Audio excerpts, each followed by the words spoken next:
In May 2001, Baha'is from more than 200 countries and territories gathered to celebrate the faith of Baha'u'llah and mark the completion of this cascade of terraces running the length of Mount Carmel in Haifa, Israel. Despite the many conflicts that plague our world, most people express a passionate desire for greater harmony between people and an end to the devastating acts of violence ripping apart families and communities around the world. The vision of peace they point to is the common promise of all religions. It's built on the premise that the only lasting solution to conflict is the unity of mankind. The more than 5 million members of the Bahai Faith worldwide are working diligently at every strata of society to break down barriers between people. They are collaborating with other like-minded individuals to promote the model of a peaceful, global society. At the heart of their belief is the conviction that humanity is a single people with a common destiny. It encourages all people to see themselves as members of one universal family. In the words of Baha'u'llah, founder of the Bahai Faith, "The earth is but one country, and mankind its citizens." It is a phrase that embodies the Baha'i concept of world citizenship. Baha'u'llah taught that there is one God who progressively reveals spiritual guidance to humanity. Baha'is believe that each of the great religions brought by the messengers of God represent successive stages in the spiritual development of humanity.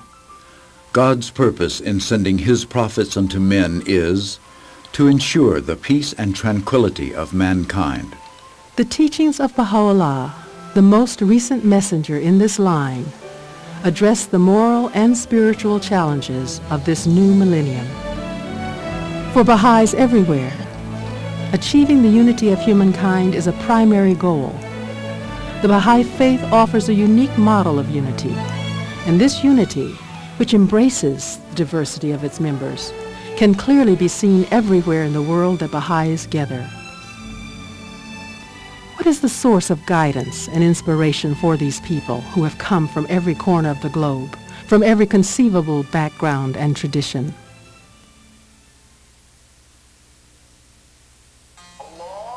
The story begins in the middle of the 19th century, a time of worldwide religious expectation.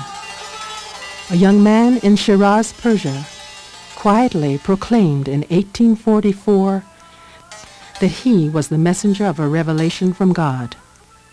Referring to himself as the Bab, meaning the gate, he explained that he was the predecessor of a divine teacher greater than himself, who would soon appear and bring about a new age of unity and peace.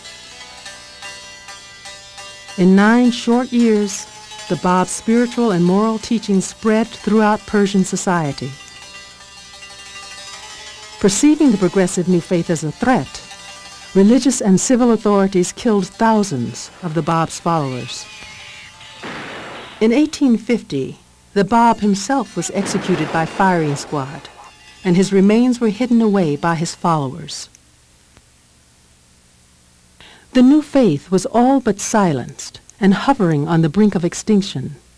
Its leaders were put to death or exiled for their belief that the promise of a new age of peace had come. In 9 short but dramatic years, the community of this new faith was all but extinguished. A Baha'i historian described the condition of this young religious movement at this time. In just 9 short years, a community of followers was established, only to be momentarily silenced. In time, however, this community would not only overcome the immediate persecutions heaped upon it, but would grow in influence to both the eastern and western hemispheres. In 1852 in Tehran, one of the most courageous supporters of the Bab, a Persian nobleman named Mirza Hossein Ali, was arrested, tortured, and cast into a subterranean dungeon called the Black Pit. Because he was born into nobility, He was given the opportunity to take important positions in government or society. He chose for himself, however, a life of service to the poor and needy. His reputation grew because of his deeds and his character. He, too, became one of the earliest followers of the Bab's new teachings.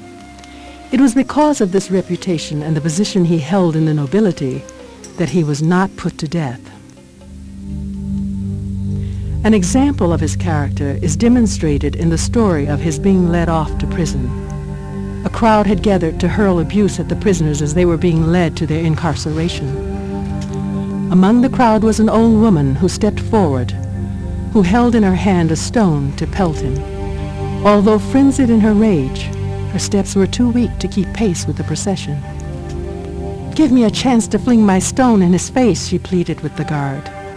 Baha'u'llah turned to them and said, "Suffer not this woman to be disappointed. Deny her not what she regards as a meritorious act in the sight of God." His feet in stocks, his neck weighed down by chains, surrounded by criminals of the worst order, and with the awareness of circumstances that had driven his newfound faith to the brink of extinction. These were the conditions under which he would receive his revelation. Later, he took the name Baha'u'llah, meaning glory of God, and his followers became known as Baha'is. In more recent years, as the Baha'i community's numbers have rapidly increased, the pattern of life taught by Baha'u'llah is taking root in virtually every country. Abdul-Baha, Baha'u'llah's son, when asked what is a Baha'i, responded by saying, To be a Baha'i simply means to love all the world, to love humanity and try to serve it, to work for universal peace and universal brotherhood.